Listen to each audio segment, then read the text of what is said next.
Bonjour mes bien-aimés, nous sommes aujourd'hui le jeudi, 10 février 2022. C'est bien cela, nous sommes le jeudi 10 février 2022. Je rends grâce au Seigneur qui me permet de pouvoir vous faire encore ce partage. Je suis désolée pour toutes les personnes qui disent que la femme n'a pas le droit d'enseigner. Je suis désolée pour vous. Je vais continuer à enseigner. Je vais continuer à parler de Jésus. Je vais continuer à faire mon témoignage jusqu'à ce que Jésus-Christ vienne me chercher. Dans le livre de Actes, au chapitre 2, au verset 17. Acte 2, verset 17. Il est écrit, c'est le Seigneur qui parle. Dans les derniers jours, dit l'Éternel Dieu, je répandrai de mon esprit sur toute chair. Acte 2, verset 17. Ainsi parle l'Éternel. Dans les derniers jours, je répandrai de mon esprit sur toute chair. Vos fils et vos filles prophétiseront. Vos jeunes gens auront des visions. Vos vieillards auront des songes. Oui, je le ferai ainsi dans les derniers jours pour mes serviteurs et pour mes servantes. Je suis une servante de l'Éternel. Et Actes chapitre 2 verset 17 dit que dans les derniers jours, Dieu répandra son esprit sur toute chair. Quand on dit sur toute chair, ça veut dire sur toute personne confondue. Et Dieu est tellement bon parce qu'il savait qu'il y avait des gens un jour qui allaient défendre à la femme d'enseigner. Il dit, vos fils et vos filles prophétiseront. Je suis une fille. Je suis la fille de quelqu'un. Je suis la fille de Jésus-Christ. Et toi donc qui me dis que je n'ai pas le droit de prophétiser, va donc effacer ce verset-là dans la Bible. Va effacer Actes chapitre 2 verset 17. Là où Dieu lui-même parle. Ce n'est pas l'apôtre Paul qui parle. L'apôtre Paul avait instruit une église qu'il fallait que la femme se taise. Mais Dieu lui-même, il a dit dans les derniers temps, il répandra de son esprit sur toute chair. Même les filles vont prophétiser. Il répandra de son esprit. On n'a pas dit que sur ses serviteurs. On a dit sur ses serviteurs et sur ses servantes. On a dit les filles. Donc ça veut dire que même les petites filles, des petites filles vont prophétiser. Tu peux empêcher à un enfant de prophétiser. Tu peux empêcher Dieu d'utiliser quelqu'un. Quand quelqu'un est rempli du Saint-Esprit, quand Dieu prend possession du corps de quelqu'un et que Dieu veut utiliser son corps et sa bouche pour parler à des gens, toi, tu peux faire taire cette personne-là. Qui es-tu pour prétendre faire taire quelqu'un que Dieu veut utiliser? Mon ami, avant de venir me parler que je n'ai pas le droit de dire quoi que ce soit, va d'abord enlever la poutre qui est dans ton œil. Avant de venir voir mes défauts, de venir me réciter les versets bibliques que l'apôtre Paul a dit, va d'abord mettre ta vie en règle avec Dieu. Parce que chacun de nous rendra compte à Dieu. Moi, pour ce que je fais, je rendrai compte à Dieu. Ce jour-là, devant le tribunal céleste, je serai seule. Vous ne serez pas avec moi. Je serai seule et je rendrai compte à Dieu. À ce moment-là, Dieu me posera la question. J'avais défendu à la femme de parler. Pourquoi tu avais parlé? Je lui dirai, Seigneur, toi-même ce soir-là, tu es venu dans ma chambre. Il y avait 2 anges qui étaient en train de danser au son d'une musique qui venait je ne sais d'où. 2 anges étaient en train de danser ce soir-là. Je ne dormais pas. Le Seigneur ce soir-là m'avait parlé de football. Je n'ai jamais oublié cette journée-là. J'étais moche, j'étais amaigrie, j'étais déprimée. J'étais dans la cuisine. Il avait fini de me parler de football parce qu'il y avait une compétition de foot qui se passait. Je ne sais pas si c'était la CAN ou la Coupe d'Europe ou la Coupe du Monde, je ne sais pas. Mais il y avait le football qui passait à la télé. Et je crois qu'il y avait marqué, les gens avaient marqué un but et les gens avaient crié. Le Seigneur a commencé à me parler de football. Et c'est quand je vais dans ma chambre, je m'allonge. J'étais juste allongée dans mon lit. J'entendais de la musique. J'entendais comme une musique classique. Et les deux anges qui m'accompagnaient partout, ils se sont mis à danser. Ils m'ont invité à danser, j'ai refusé. Après, j'ai entendu le tonnerre. Je ne rêvais pas. C'était pas un rêve. C'était pas une imagination. C'était réel. J'ai entendu le tonnerre gronder. J'étais là. Mon plafond avait disparu. Mon plafond est de couleur blanc, rouge-blanc. Je pouvais voir le ciel au travers de mon lit. Le ciel était bleu et je voyais dans le fond, il y avait un portail blanc. Le portail blanc s'est ouvert. Il y avait les tonnerres. Il y avait les tonnerres. Quand il y a eu le premier tonnerre, les anges ont été comme projetés, l'un d'un côté, l'un de l'autre. Ils se sont prosternés. Ils étaient tellement prosternés qu'ils ressemblaient à des boules. Ils étaient prosternés. Il y avait le tonnerre, il y avait les éclairs, il y avait le bruit des vagues de la mer. Je voyais un portail, le portail s'est ouvert. Et de ce portail, j'ai entendu une voix. C'était la voix d'un homme. Et cet homme-là m'a dit, « Je suis l'Éternel, ton Dieu. Je suis saint, saint, saint. Tu vas le leur dire. Tu vas le leur dire. Tu vas le leur dire. Le jour où je comparaîtrai devant le tribunal du Seigneur. Et quand il me posera la question de savoir, pourquoi as-tu parlé, toi qui es une femme? N'est-ce pas, tu devais te taire? Pourquoi as-tu parlé? Je lui dirai, Seigneur, ce jour-là, c'est toi qui m'as dit, va le leur dire. Tu me l'as dit 3 fois, Seigneur. Il ne me l'a pas dit seulement ce jour-là, il continue de me répéter tous les jours, va le leur dire. Donc, mon ami, au lieu de venir me juger, commence à mettre ta vie en règle, commence à te juger toi-même. Parce que ce jour-là, ce n'est pas toi qui me jugeras, c'est Dieu qui me jugera. Et si je suis en train de commettre un péché, que le Seigneur me réprimande, que le Seigneur me traite dans toute sa rigueur. Si le fait de parler en son nom est un péché et qu'il va me condamner, vous continuez à me juger. Continuez à me juger. La Bible nous dit, ne négligez pas les prophéties, analysez toutes choses et prenez ce qui est bien. Si dans ce que je dis, il y a quelque chose qui est bien pour toi, prends-le. Même si mon visage ne te plaît pas, même si ma coiffure ne te plaît pas, même si ma voix ne te plaît pas, même si mon genre ne te plaît pas, genre masculin, genre féminin. La Bible dit, ne négligez pas les prophéties. Analysez toutes choses et prenez ce qui est bien.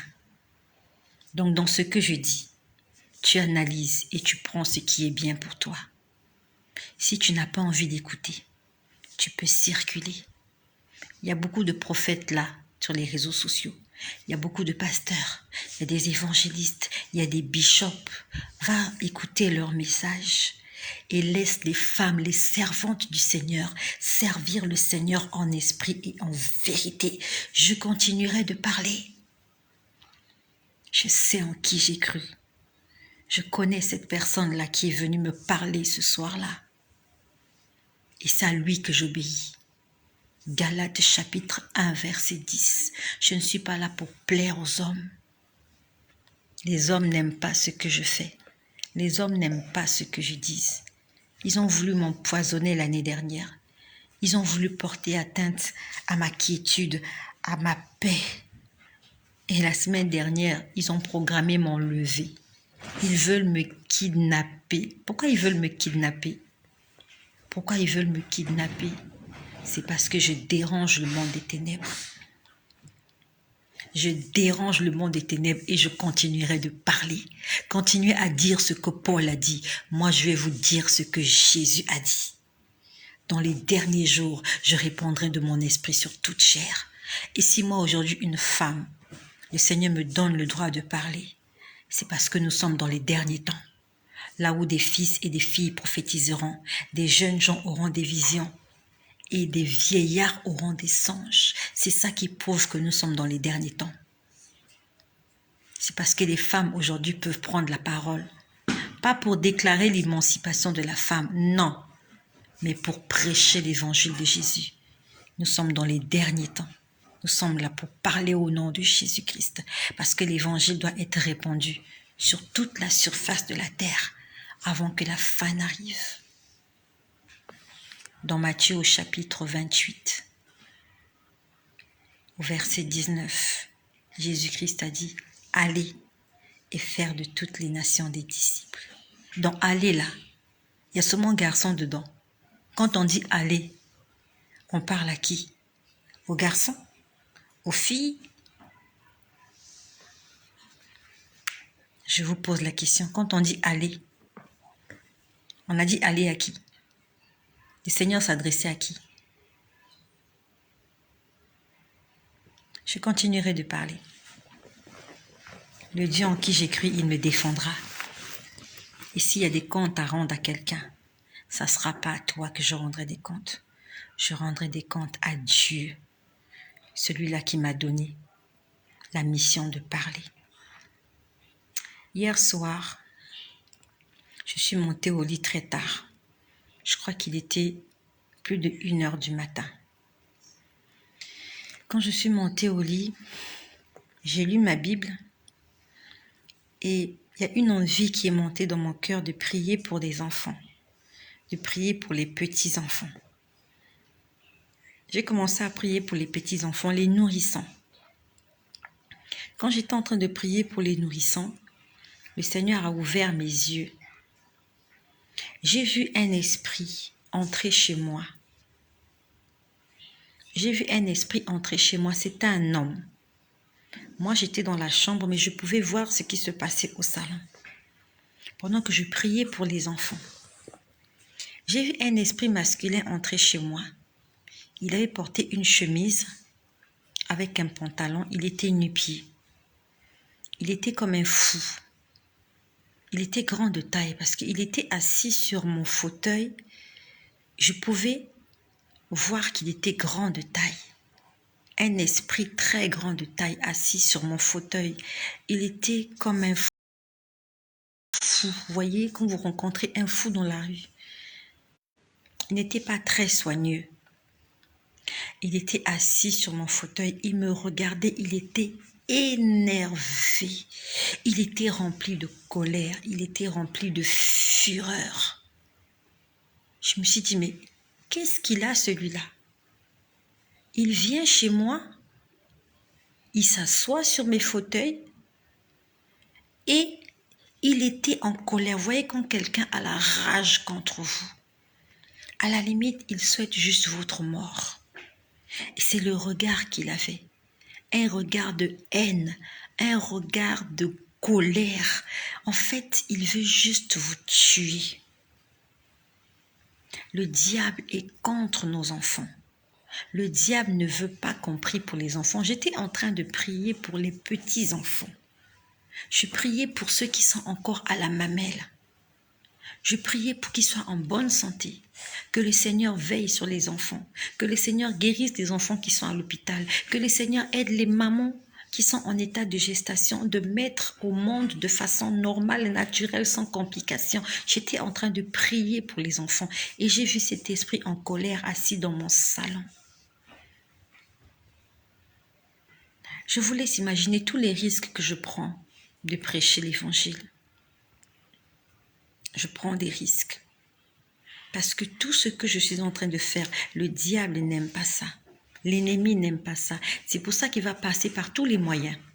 Par des gens qui vont venir me raconter des versets bibliques pour me dire que je n'ai pas le droit de parler. Je vais continuer de parler. Si j'étais d'avis avec le diable, il n'enverrait pas ses agents pour venir essayer de me menacer. La Bible nous dit, un royaume ne peut être divisé contre lui-même. Un royaume, ça veut dire que Satan ne peut pas combattre Satan. Si aujourd'hui Satan combat quelqu'un, c'est parce que cette personne n'est pas en accord avec le diable. Si tu le crois, gloire à Dieu. Si tu ne le crois pas, c'est pas grave. C'est pas ça qui fera que tu sois sauvé. Tu as juste besoin de croire en Jésus pour être sauvé. Tu n'as pas besoin d'écouter ce que je dis et de croire à ce que je dis. Si tu ne crois pas en ce que je dis, ce n'est pas grave. Je veux juste te dire, crois en Jésus et mets ta vie en règle. Dieu ne te dira pas, oui, tu avais écouté cette dame-là, pourquoi tu n'avais pas cru en elle? Non, Dieu te dira, pourquoi tu n'avais pas cru en moi? Car le don de Dieu, c'est Jésus-Christ pour les nations, afin que nous soyons sauvés. Je suis en train de prendre des risques. Je suis en train d'exposer ma vie et celle de ma famille parce que je sais que l'ennemi s'est levé contre moi. Mais comme il est, nous ferons la guerre. Mais dans le livre de Jérémie, il est écrit, vous allez me faire la guerre, mais vous n'allez jamais me vaincre, car mon Dieu combattra toujours pour moi. Je n'ai pas peur de vous. Mieux encore, je n'ai pas peur de la mort. Si j'avais peur de la mort, j'allais me taire. Je n'ai pas peur de la mort. J'ai pas peur de mourir. Je n'ai plus peur de mourir. Comme dit l'apôtre Paul, la mort est pour moi un gain. Parce que c'est par la mort que je vais repartir à la maison. Vous allez faire de mon corps ce que vous voulez, je m'en fous. Vous ferez de mon corps ce que vous voulez, je m'en fous. Moi, je serai à la maison. Donc, l'ennemi ne veut pas qu'on prie pour les enfants. Et ce que nous allons faire, nous allons l'énerver. Nous allons continuer à prier pour les enfants. Je vois que vous êtes nombreux qui êtes là. Je vois Nadine DLX, je vois Martyr de Jésus, je vois Madly Désiré, je vois Obirita, je vois Émilie Yeboua, ma sœur de la Côte d'Ivoire. Je vois Souria Gervaise. Vous êtes nombreux. Qu'est-ce que nous allons faire? Je vois Win, je vois Henriette, je vois KL Stoma, je vois Christelle, je vois Prunelle Kwame. Nous allons prier pour les enfants. Prions pour les enfants en bas âge, les enfants à la maternelle, les enfants à l'école primaire, les enfants au collège, au lycée, à l'université. Nous allons prier de toutes nos forces pour que le Seigneur prenne le contrôle dans nos vies, dans nos maisons, dans notre société, dans les écoles, dans les hôpitaux, dans les marchés, dans les administrations. Partout, Jésus-Christ doit prendre le contrôle de toutes les couches sociales qui existent sur la terre. Nous allons prier et nous allons le déclarer. Seigneur Jésus, prends le contrôle de l'humanité. Seigneur, que ton règne vienne. Que ton règne vienne dans mon pays. Je ne sais pas quel est ton pays. Écris le nom de ton pays. Écris. Si tu es du Sénégal, tu dis Seigneur, que ton règne vienne au Sénégal. Si tu es du Cameroun, tu dis Seigneur que ton règne vienne au Cameroun.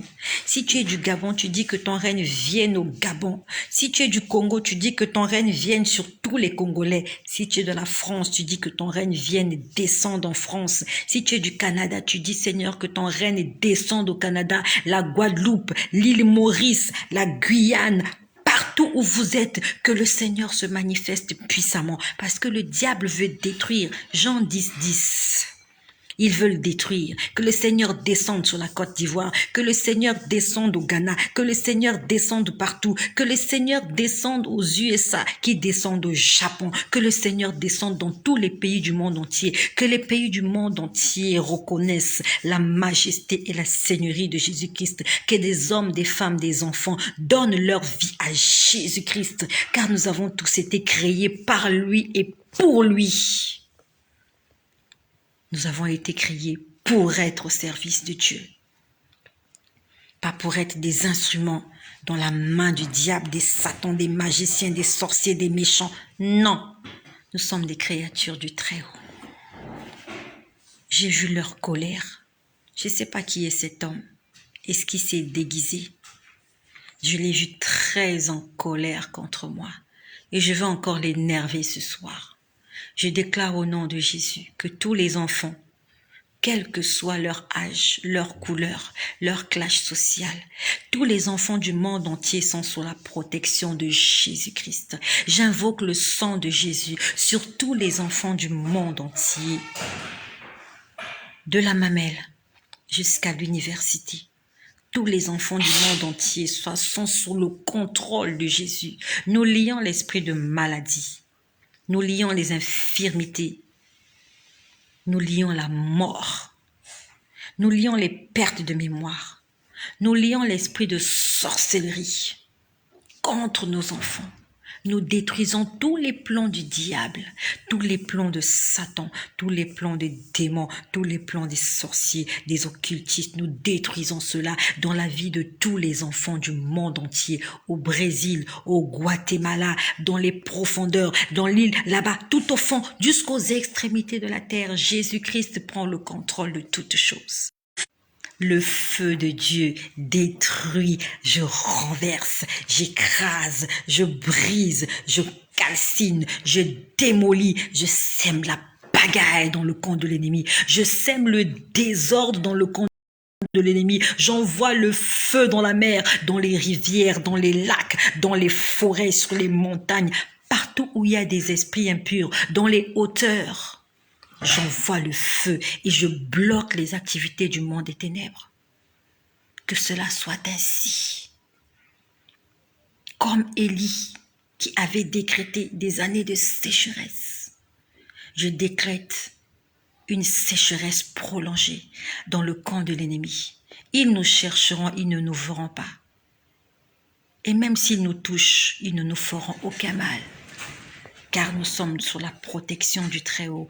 Le Seigneur te parle aujourd'hui. Si tu ne te lèves pas, ils vont tuer ton fils, ils vont tuer ta fille, ils vont détruire ta vie, ils vont te broyer, ils vont t'écraser, ils vont te moudre en farine, ils vont te briser comme du froment. Si tu ne te lèves pas, n'aie pas peur du diable. Le diable n'est pas fort. Si le diable était fort, il serait venu me tuer. Satan n'est pas fort. Tout ce qu'il sait, il s'est intimidé. Et je sais qu'il m'écoute. Et lui et tous ses serviteurs. Ils vont essayer de se venger. Raison pour laquelle j'ai intérêt de faire attention à mon salut.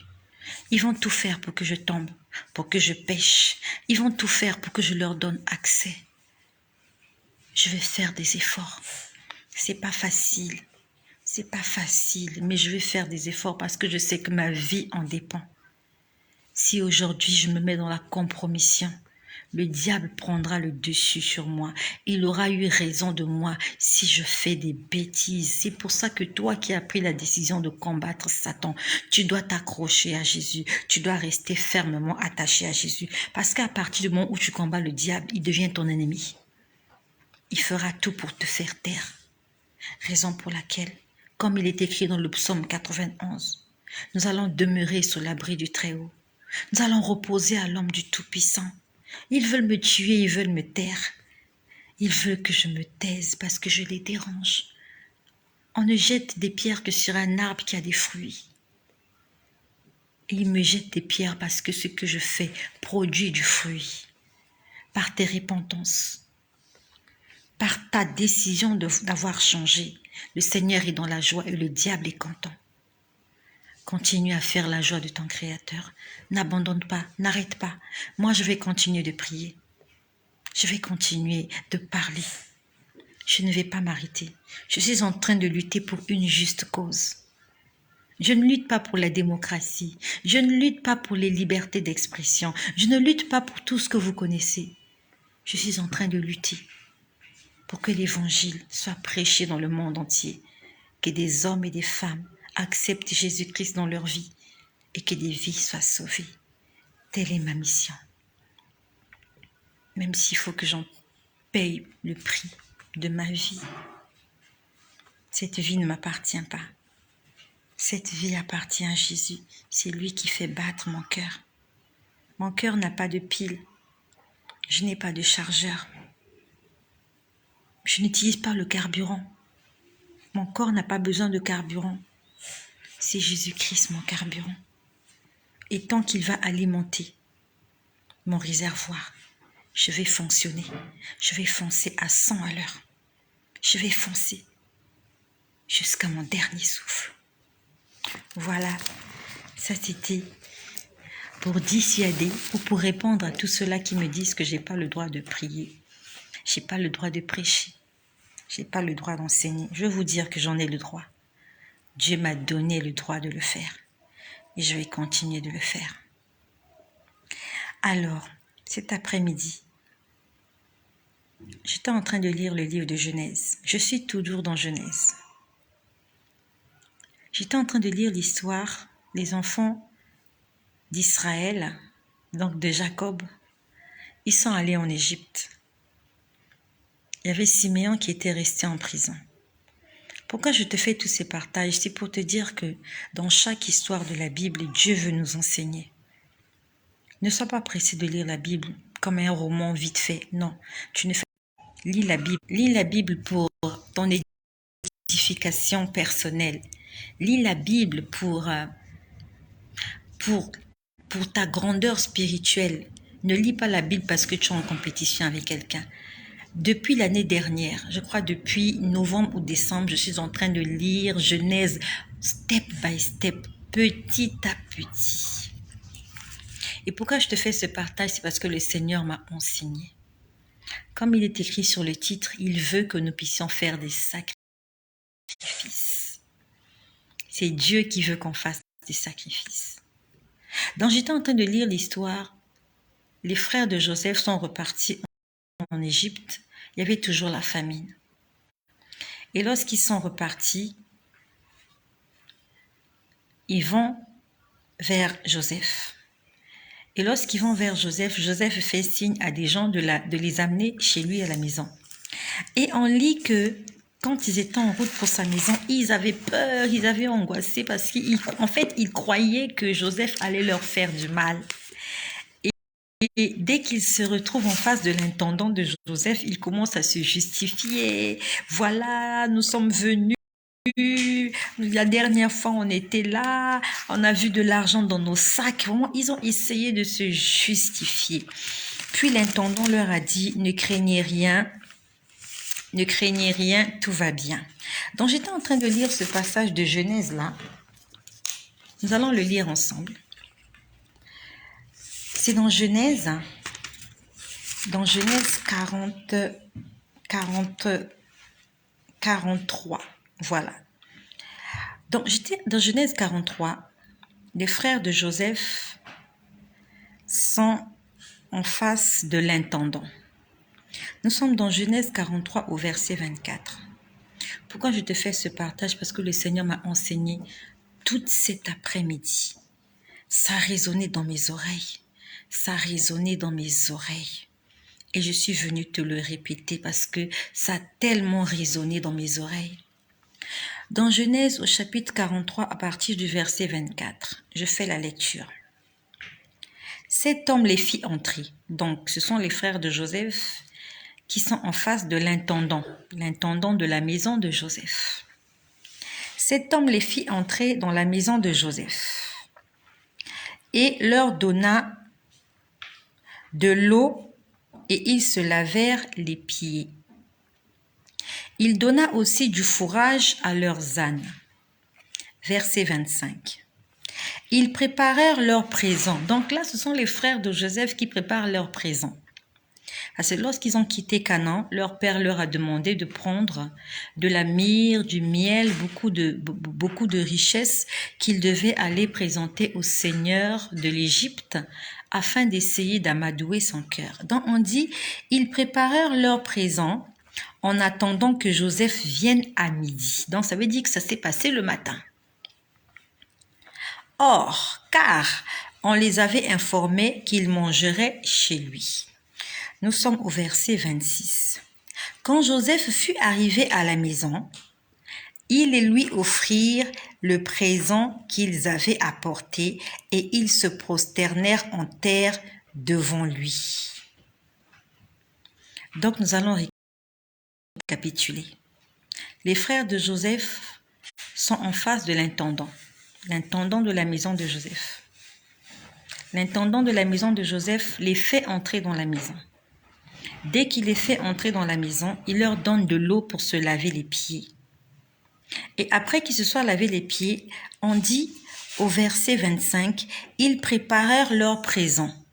Les présents, ce sont les cadeaux. Ils étaient venus avec des cadeaux qu'ils voulaient offrir à Joseph.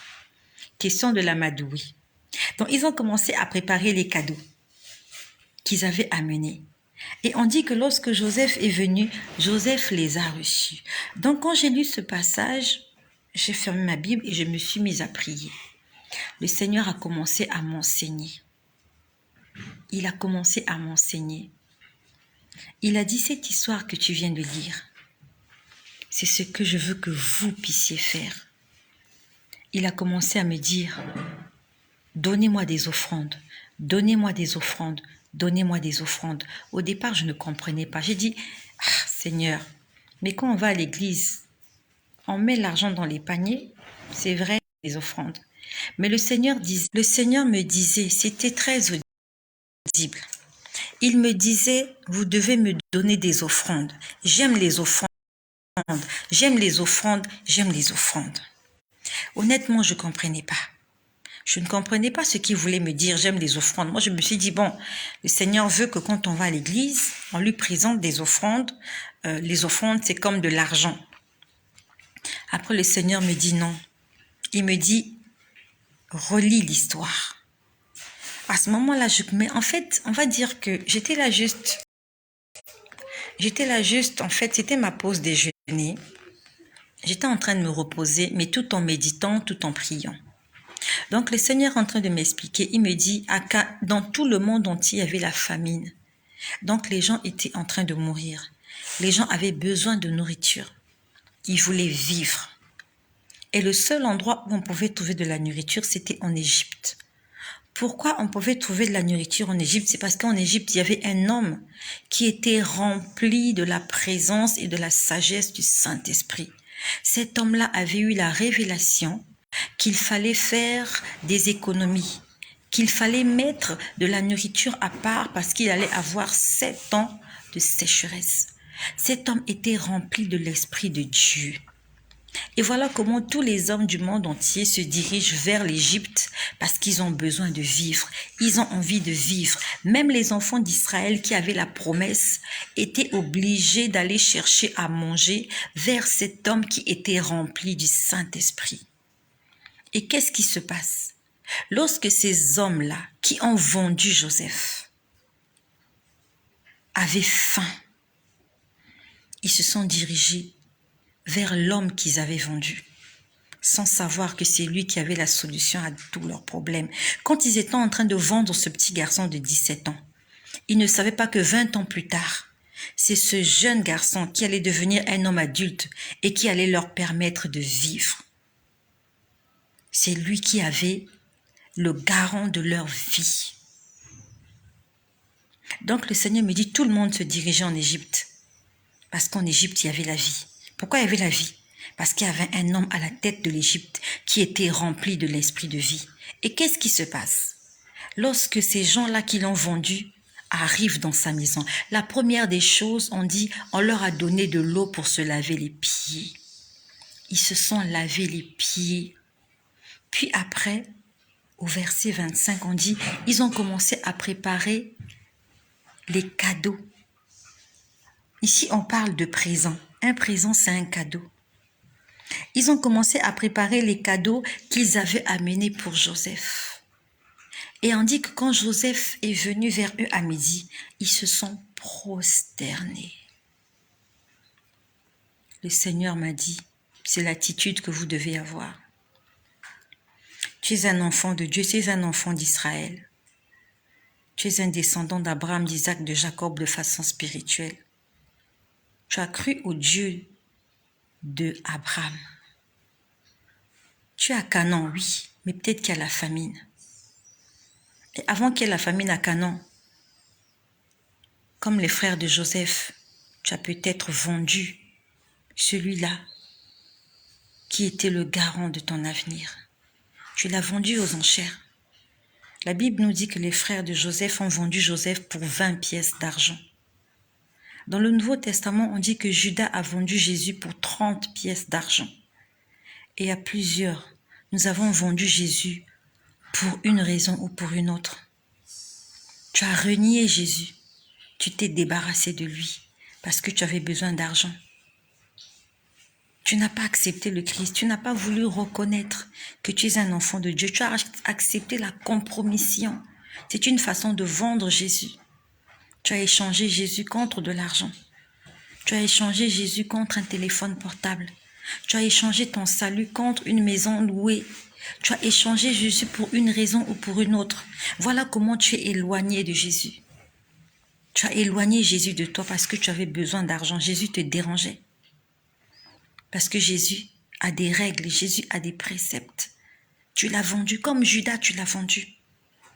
Et voilà comment tu te retrouves dans des situations difficiles. Ça ne va pas.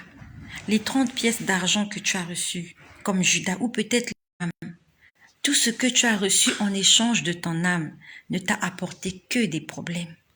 Le fait que tu t'es éloigné de Dieu, tu as cru que tu pouvais te sentir bien, que ce travail allait te combler, que cet amour-là allait te combler, que cette relation allait te combler, que les voyages, que tout ce que tu as reçu allait te combler. Mais en fait, tu n'es pas comblé parce qu'il y a la famine à Canaan. Tu dois aller en Égypte, là où il y a un homme qui est rempli du Saint-Esprit. Il y a un homme qui est rempli de l'esprit de vie et de vérité. Et cet homme, c'est Joseph. Et nous, on ne parle plus de Joseph, nous parlons maintenant de Jésus. Celui qui était rempli du Saint-Esprit. La Bible nous dit que lorsqu'il est sorti des eaux de baptême, lorsque Jean-Baptiste l'a sorti de l'eau, on dit que le ciel s'est ouvert et le Saint-Esprit est descendu sur lui sous la forme d'une colombe. Et la Bible nous dit que rempli du Saint-Esprit, il fut poussé à aller dans le désert où il a été tenté pendant 40 jours par le diable. Jésus était rempli du Saint-Esprit. Et aujourd'hui, tu souffres. Tu veux aller vers l'homme qui est rempli du Saint-Esprit. Parce que tu sais que c'est lui qui a la vie. C'est lui qui peut te vendre du blé. C'est lui qui peut te donner à manger. Il n'y a que lui la solution à tes problèmes. Tu t'es rendu compte que loin de Jésus, tu ne peux pas t'en sortir. C'est comme le monde entier en ce temps-là. S'ils n'allaient pas en Égypte, les gens allaient mourir. Et aujourd'hui, beaucoup de gens vont mourir s'ils ne se dirigent pas vers celui qui est rempli du Saint-Esprit. Et celui qui est rempli du Saint-Esprit, il s'appelle Jésus-Christ Emmanuel, Dieu avec nous. Tu es peut-être dans le pays de ta promesse, tu es à Canaan, oui, mais si à la famine, tu dois chercher celui qui est rempli du Saint-Esprit, parce que c'est lui qui a le pain. Il a le pain de vie. Non seulement il a le pain de vie, il est le pain de vie. Il a l'eau, il est la source intarissable. Et tant que tu resteras éloigné de lui, tu ne pourras pas vivre. Tu finiras par mourir. Donc voilà comment le Seigneur me dit que toutes les personnes qui doivent venir vers moi, premièrement, tu dois te laver les pieds. Tu dois te laver les pieds. C'est un geste symbolique. Se laver les pieds signifie tu as marché dans la poussière. Tu t'es promené partout. Tes pieds sont sales. Pourquoi tes pieds sont sales?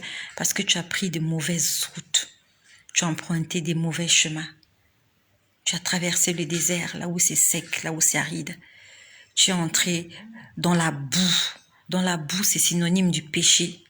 Et quand tu viens dans la maison de Joseph, la maison de Joseph, c'est le synonyme de la maison de Dieu. C'est le synonyme de la gloire du Seigneur, de la demeure céleste. Qu'est-ce que tu fais? Tu dois laver tes pieds. Ça veut dire que tu dois te confesser. Tu ne peux pas rester dans la maison de l'homme qui a la solution à tous tes problèmes avec des pieds sales. Avant que Joseph ne vienne rencontrer ses frères, on dit que l'intendant leur a donné de l'eau pour laver les pieds. Et aujourd'hui, toi et moi, nous sommes ces intendants-là. Le Seigneur nous a donné la gérance de sa maison. Nous sommes des pasteurs. Nous sommes des évangélistes. Nous sommes des diacres. Nous sommes des diaconesses. Nous sommes des prophètes. Nous sommes des prophétesses. Nous sommes des anciens d'église. Et même si nous n'avons pas de titre, nous sommes des chrétiens, nous sommes des disciples. La première des choses, quand quelqu'un vient vers nous pour chercher la solution à un problème, on doit lui donner de l'eau pour se laver les pieds. On doit lui parler de la repentance. On doit lui parler de la confession. on doit lui parler de l'abandon du péché. C'est la première des missions. Avant que cette personne ne se présente devant Dieu et ne présente à Dieu ses problèmes, la personne doit d'abord laver ses pieds. Et c'est quand ils ont lavé ses pieds, qu'est-ce qui s'est fait après? On dit dans le verset 24, 25, ils préparèrent leur présent. C'est quoi un présent? C'est un cadeau. Le présent, c'est quelque chose que tu veux donner à quelqu'un. Tu veux offrir à quelqu'un. Ça veut dire qu'on parle maintenant d'une offrande. C'est quoi une offrande? Le Seigneur veut nous emmener quelque part. C'est quoi une offrande? Une offrande, c'est un don ou un cadeau qu'on présente à une divinité. C'est ça une offrande. Un cadeau, un présent que tu veux présenter à une divinité. Dans la maison. Ça veut dire que quand tu viens dans la maison de Dieu, premièrement, tu te laves les pieds. Ça veut dire que tu te débarrasses de toutes les doctrines qui ont sali ta marche chrétienne, qui ont sali ta marche. Tu te débarrasses de toutes les poussières, de tous les déchets, de tout ce là, en fait, qui prouve d'où tu viens. Tu te débarrasses de ton ancienne identité. Il ne faut pas qu'on sache que cet homme-là vient du désert, parce que quand on sort du désert, on est poussiéreux. Il ne faut pas qu'on sache que cette femme-là, elle s'est embourbée quelque part, sa voiture s'est embourbée, ses pneus sont remplis de boue. Tu dois te laver. Tu t'es lavé. Et après, tu prépares ton sacrifice. Tu prépares ton offrande. Tu prépares le cadeau. Tu prépares le présent que tu veux offrir à Dieu. Et le présent en question, il n'est pas matériel. La Bible nous dit que l'or et l'argent lui appartiennent. Dieu n'a pas besoin de ton argent. Dieu n'a pas besoin de ton or. Dieu n'a pas besoin de tes biens matériels. Mais il a besoin que tu t'offres à lui comme un sacrifice vivant. Dieu a besoin de ta personne. De la même façon que les frères de Joseph lui ont offert des cadeaux, Dieu veut que tu lui offres ta vie, que tu lui offres ton être, que tu lui offres ta personne. C'est ça le sacrifice que Dieu attend de nous. Il y a des gens quelque part là, quand ils signent un pacte avec Satan, on leur demande des sacrifices humains. Le Seigneur ne nous demande pas des sacrifices humains. Il nous demande de lui sacrifier notre vie. C'est quoi un sacrifice? Un sacrifice est une offrande à une divinité. Un sacrifice à une offrande, en fait, un sacrifice est une offrande à une divinité. Et non seulement tu fais cette offrande, mais en fait, le sacrifice, c'est une offrande qui est caractérisée par la destruction ou l'abandon volontaire de la chose offerte. Ça veut dire qu'en fait, tu sacrifies, ça veut dire que tu te débarrasses de cette chose, tu n'en as plus besoin. C'est ça le sacrifice. Le sacrifice, en fait, on va dire en termes vulgaires, le sacrifice, c'est tuer quelqu'un. Et là, ici, il ne s'agit pas de tuer quelqu'un, mais tu te tues toi-même. Ça veut dire que tu t'oublies, tu t'abandonnes. Tu dis, Dieu, je n'existe plus. C'est maintenant toi qui vis en moi. Ce n'est plus moi qui vis, mais c'est toi qui vis en moi. Tu sacrifies ton corps. Comme il est écrit dans le livre de Romains. Dans le livre de Romains au chapitre 6, au verset 13, nous allons le lire. Dieu a besoin que nous puissions lui sacrifier nos corps. Voyez ce petit verset, le Seigneur m'a enseigné. Un petit verset. C'est quoi? 3 versets que j'ai lus. Mais de là, on en tire un enseignement pas possible. Nous sommes dans le livre de Romains. Romains, c'est le Nouveau Testament. Romains, c'est le Nouveau Testament. C'est juste après Actes des Apôtres. Je te laisse lire avec moi. Je sais que tu n'as pas de Bible, donc je vais lire pour toi. Nous sommes dans Romains au chapitre 6, au verset 13. Il est écrit.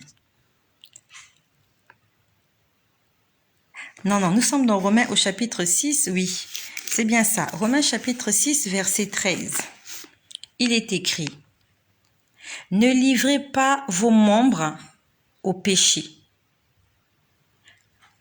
comme des instruments d'iniquité. » L'iniquité, c'est le péché à répétition. Donc, quand tu fais le péché plusieurs fois, on parle d'iniquité. Donc, on dit bien, ne livrez pas vos membres, les membres de notre corps. Ne livrez pas vos membres au péché comme des instruments d'iniquité. Mais donnez-vous vous-même à Dieu. On parle de donner, c'est un don. Le don, c'est un cadeau. Le cadeau, c'est un présent. Le présent, c'est une offrande. Donc nous repartons dans Genèse 43, où les frères de Joseph sont venus lui offrir des choses. Offrir vient du mot, offrande vient du mot offrir. Donc là, on dit donner, offrir nos membres, pas au péché, mais de le donner à Dieu lui-même. Et plus bas, on dit comme étant vivant. Donc c'est un sacrifice vivant. Dieu n'a pas besoin de se servir de toi quand tu seras mort. Dieu a besoin d'un sacrifice vivant. Même les occultistes, quand ils vont signer des pactes avec le diable, offrir des gens qui sont déjà morts. Le diable ne leur demande pas d'offrir des gens qui sont déjà décédés. Satan n'a rien à faire avec les gens qui sont décédés. Satan a besoin de la chair fraîche. Il a besoin des gens qui sont vivants. Et Satan ne te demandera pas n'importe qui. Il te demandera toujours quelqu'un de valeur, quelqu'un qui est cher. C'est-à-dire que quand tu vas donner le sacrifice à Satan, là, ça doit te faire mal au cœur. Satan ne te demandera pas de lui donner en sacrifice un fou dans la rue. Non. Quand Satan te demande un sacrifice, ça fait très mal au cœur. Il te demande de tuer cette personne. Par contre, Dieu ne nous demande pas de tuer qui que ce soit, mais il demande de nous tuer nous-mêmes de façon spirituelle, de nous oublier, de disparaître, de le laisser contrôler nos vies. Et Dieu te demande la chose que tu as. En fait, Dieu te demande la chose la plus précieuse que tu as. C'est ta vie, c'est ton être. C'est ton moi. Il n'y a personne sur terre que tu aimes plus que toi-même. La première personne que tu aimes sur cette terre, c'est toi-même déjà.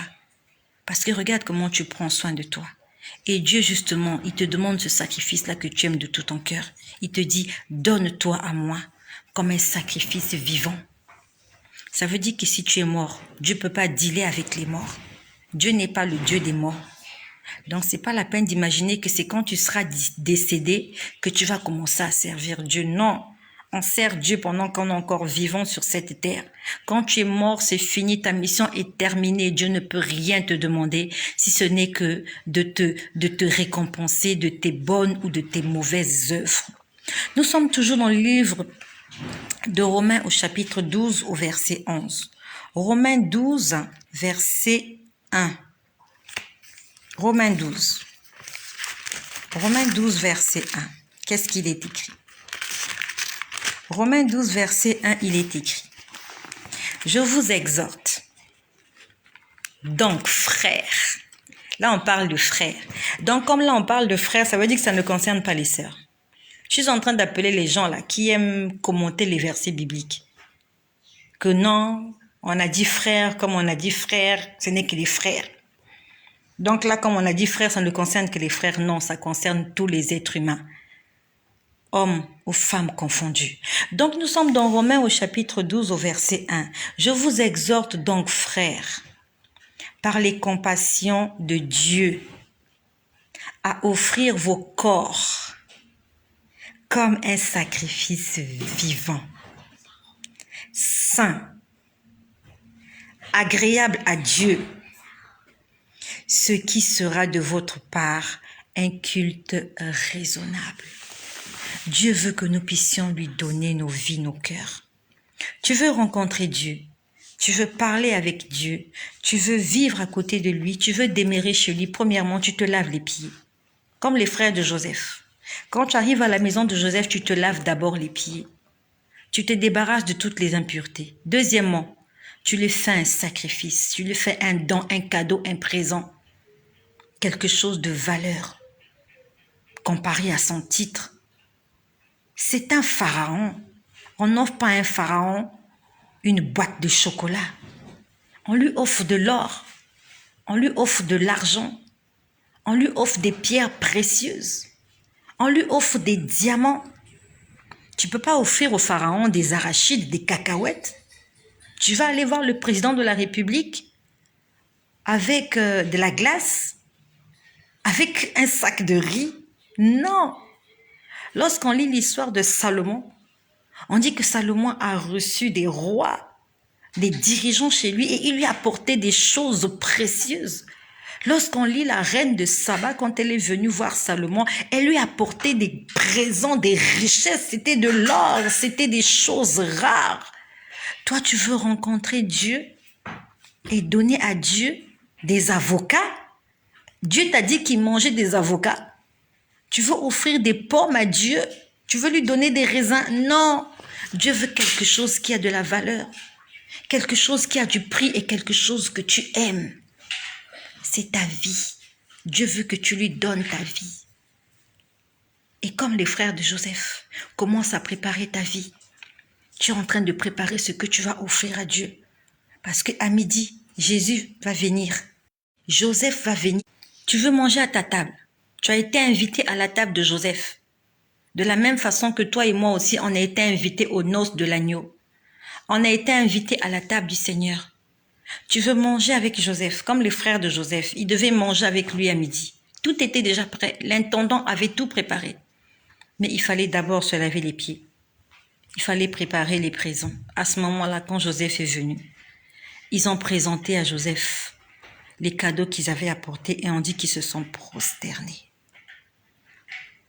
Et Joseph les a invités à table et ils ont mangé. Tu ne peux pas monter à la table du Seigneur. Tu ne peux pas participer au repas du Seigneur.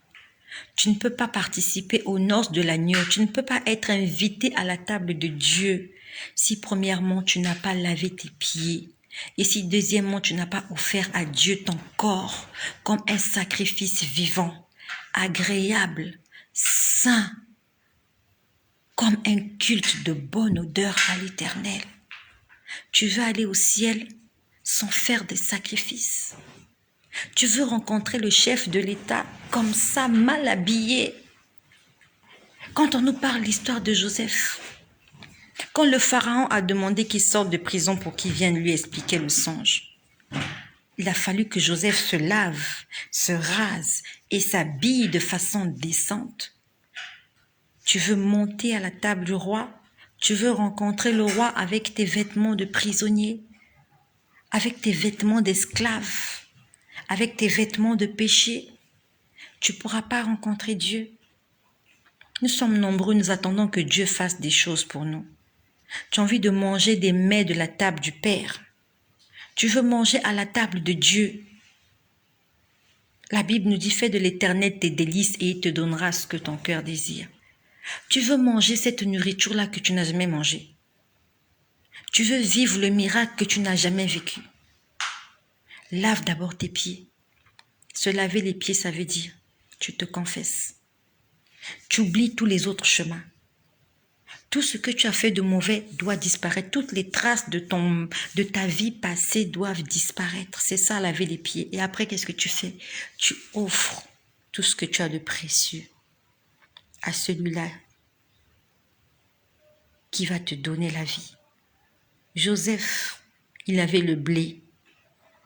Et les gens étaient obligés d'aller le voir pour avoir du blé afin de vivre. Si tu ne vas pas chez Joseph, tu n'auras pas de blé, tu vas mourir. Si tu ne vas pas chez Jésus-Christ, tu vas mourir. Tu dois aller vers Jésus parce que c'est lui qui a le blé. C'est lui qui a la vie éternelle. C'est lui qui a la solution à tous tes problèmes. Et avant de te présenter devant lui, tu te laves les pieds et tu lui offres un présent. À ce moment-là, il va t'inviter à sa table. C'est ce que le Seigneur m'a appris cet après-midi. Tu attends que Dieu fasse quelque chose dans ta vie. Nous sommes nombreux, nous attendons. Est-ce que tu as lavé tes pieds? Est-ce que tu t'es offert comme un sacrifice vivant? Le lundi de cette semaine, nous sommes aujourd'hui jeudi le 10 et je parle sur le contrôle du Seigneur. Ça faisait longtemps que je voulais en parler, mais le Seigneur, je ne sais pas, m'empêchait de dire ça. C'est parce qu'il voulait que j'en parle aujourd'hui. C'était le lundi matin. Non, pas lundi matin. Lundi pendant ma pause déjeuner.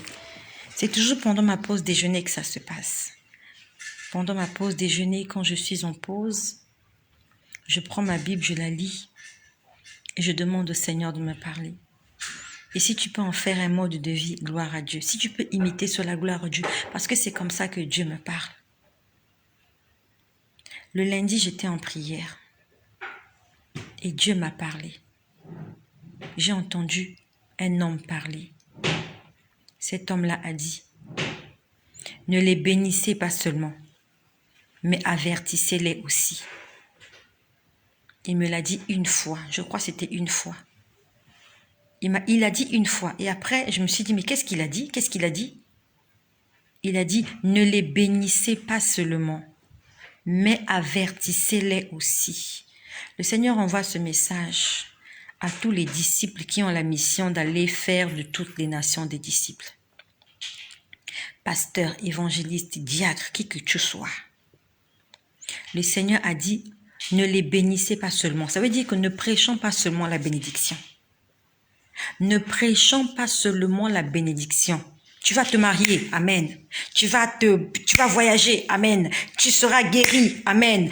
Tu vas t'acheter une voiture, amen. Tu vas avoir une maison, amen. Non. Toutes ces choses ne nous conduiront pas au ciel. Toutes ces choses, c'est vanité des vanités. C'est vrai, on en a besoin. On a besoin de la bénédiction. Mais la bénédiction ne sauve pas. La bénédiction ne sauve pas. C'est ta relation avec Dieu qui va te sauver. C'est quand Dieu se reconnaîtra en toi qu'il dira, fidèle et bon serviteur, fidèle et bonne servante, entre dans le repos de ton maître. La condition pour entrer au ciel, c'est pas parce que tu auras une alliance au doigt. C'est pas parce que tu auras été parent sur la terre. C'est pas parce que tu auras réussi sur la terre que tu seras d'office qualifié pour le ciel. Non. Si tu veux être qualifié pour le ciel, ton nom doit être écrit dans le livre de l'agneau. Dans le livre de vie de l'agneau. Et pour que ton nom soit écrit dans le livre de vie de l'agneau, il faut que tu te sois identifié à Christ. Que tu sois à la stature parfaite de Christ, que tu lui ressembles, afin que tu puisses facilement passer par cette porte étroite. Tu dois ressembler à Christ. Si tu veux porter le vêtement de Christ, tu dois être à sa carrure. Si tu es trop gros, tu ne peux pas porter le vêtement de Christ. Si tu es trop mince, si tu portes le vêtement, tu seras ridicule. Tu dois ressembler à Christ, avoir la même taille, avoir la même corpulence, afin que le vêtement qu'il porte, toi aussi, tu puisses le porter, afin que Dieu dise exactement que tu t'es identifié à sa personne. Comme la Bible nous dit, tel il est, tel nous sommes. Si tu portes du 48 et qu'on te donne un vêtement 44, tu ne peux pas entrer à l'intérieur. Tu dois faire du 44 pour porter un vêtement 44. Tel il est, tel nous sommes. Si Jésus porte du 44, toi et moi, nous devons porter du 44. Si Jésus porte du 58, toi et moi, nous devons porter du 58. Nous sommes la copie collée de Christ. Nous devons lui ressembler. Si tu ne lui ressembles pas, il ne pourra pas s'identifier au travers de toi. La Bible nous dit, celui qui n'a pas l'Esprit de Dieu ne lui appartient pas. Nous devons avoir l'Esprit de Dieu. Le Seigneur m'a dit lundi, ne les bénissez pas seulement. Donc ça veut dire que Dieu ne défend pas la bénédiction. Dieu n'est pas contre l'évangile de la bénédiction, mais il est aussi partant pour l'évangile du salut, et la bénédiction et le salut. Pas seulement le salut seul, pas seulement la bénédiction seule, et la bénédiction et le salut. Donc aujourd'hui, les véritables hommes de Dieu, c'est ceux-là qui prêchent la prospérité et qui prêchent le salut. C'est quoi le salut? Avertir des gens qu'il y a un jugement et que si on ne met pas notre vie en règle, tout ce que nous aurons amassé sur terre, tout cela va nous conduire à la perdition. Donc si toi, tu es seulement accroché aux prophéties où on te bénit, ma sœur, tu vas te marier, oui. Mon frère, tu vas travailler, oui. Ma sœur, tu vas voyager, oui. Mon frère, tu auras la promotion, oui. et que la personne qui te fait ce genre de prophétie ne te parle pas de la vie éternelle, ne te parle pas du salut, ne te parle pas de la vie après la mort, ne te parle pas du ciel, ne te parle pas de l'enfer, ne te parle pas de péché, ce prophète-là est en train de te tuer. Cet homme de Dieu-là est en train de te tuer. Et si tu continues à suivre le goût succulent de ces prophéties, le goût succulent de ces enseignements qui te bénissent, qui réjouissent ton cœur, qui t'apportent, en fait, qui te font rêver, tu vas te détruire. Parce que ce qui va te sauver, c'est le salut de ton âme.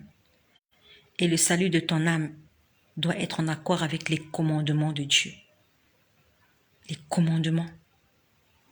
Le Seigneur a dit ce jour-là, ne les bénissez pas seulement, mais avertissez-les en leur disant, je mets devant toi la vie et la mort. Choisis la vie afin que tu vives.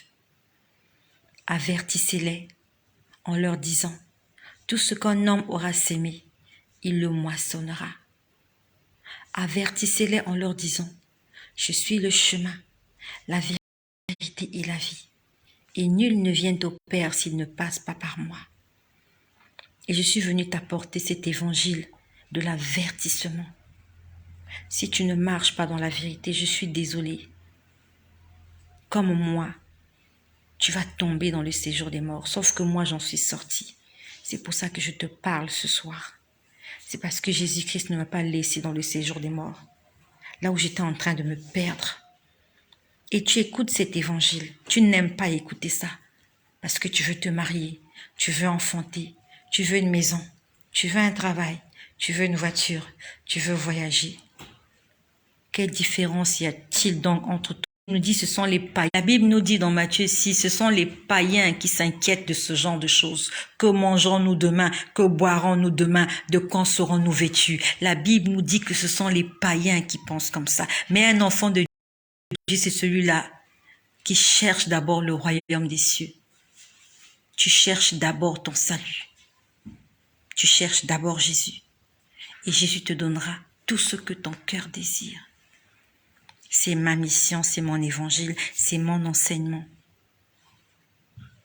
Je peux te dire que l'enfer existe. Même si on t'a dit que ça n'existait pas, crois-moi.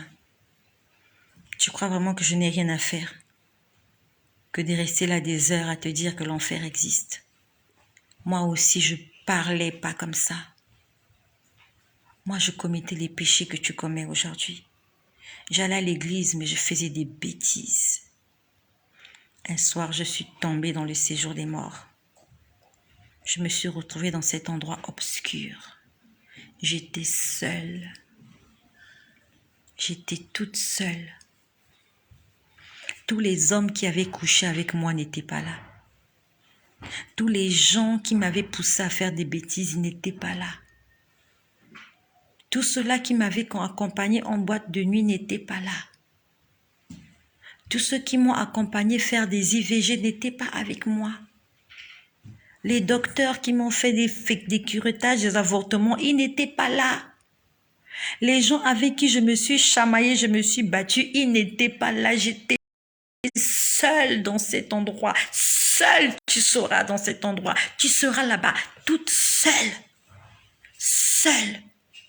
Et nue comme un verre. Nue et seule. Et tu devras répondre de comment tu auras géré ta vie quand tu es sur terre. Dieu t'a donné un corps. Et il te dit, il veut que ce corps-là, que tu l'utilises pour sa gloire. Et regarde comment tu utilises le corps que Dieu t'a donné. Tu crois que ce corps-là t'appartient? Il y a un mauvais adage qui dit que non, comme le corps va pourrir sur la terre, il faut en profiter un maximum. Ah bon? Ah bon? Dans 1 Corinthiens chapitre 6, il est écrit, ne savez-vous pas que vous êtes le temple de Dieu? Tu es le temple de Dieu et l'Esprit de Dieu habite en toi. Celui qui détruit le temple de Dieu, celui qui souille le temple de Dieu, Dieu le détruira. On t'a dit qu'il faut que tu vives, parce que ce corps va aller à la poussière. Il faut que tu utilises ton membre viril, parce qu'il va aller pourrir à la poussière. Ce jour-là, Dieu te dira, ce corps-là m'appartenait. Et regarde ce que tu en as fait. Tu en as fait un sépulcre. Tu en as fait un tombeau, alors que j'avais voulu t'utiliser pour ma gloire. Je t'avais créé pour être à mon service. Regarde donc comment tu as fichu ta vie en l'air, parce que tu as fait des mauvais choix et que tu t'es laissé tromper par les hommes. Ils te disent amuse-toi, fais la fête. Quand ils iront t'enterrer, personne n'entrera dans la tombe avec toi. Tu seras seul dans ta tombe. Le jour où tu entreras à la morgue dans ton casier, tu seras tout seul. Tu seras tout seul dans ton casier. Et le jour où tu comparaîtras devant le Seigneur, tu seras tout seul. Et tu répondras de tout ce que tu auras dit, de tout ce que tu auras fait, de tout ce que tu auras pensé, de bon ou de mauvais. La bénédiction, c'est pas mauvais. Mais le salut, c'est mieux. Le Seigneur m'a dit lundi à midi, ne les bénissez pas seulement, mais avertissez-les. Avertissez-les qu'il y a un jugement, il y a une rétribution, il y a des récompenses et on rendra à chacun selon ses œuvres. Merci d'avoir été présent tout ce temps. Je vois que vous êtes nombreux, que le Seigneur vous bénisse tous. Je vois Souria Gervaise, Madly Désirée, je vois Nadine DLX, je vois Mature de Jésus, je vois Marcel de Leslie. Vous êtes nombreux, vous êtes nombreuses, que le Seigneur Jésus-Christ vous bénisse. Comme dit la Bible, ne négligez pas les prophéties. Analysez toutes choses et prenez ce qui est bien. Dans ce que j'ai dit, prends ce qui est bien pour toi et ne le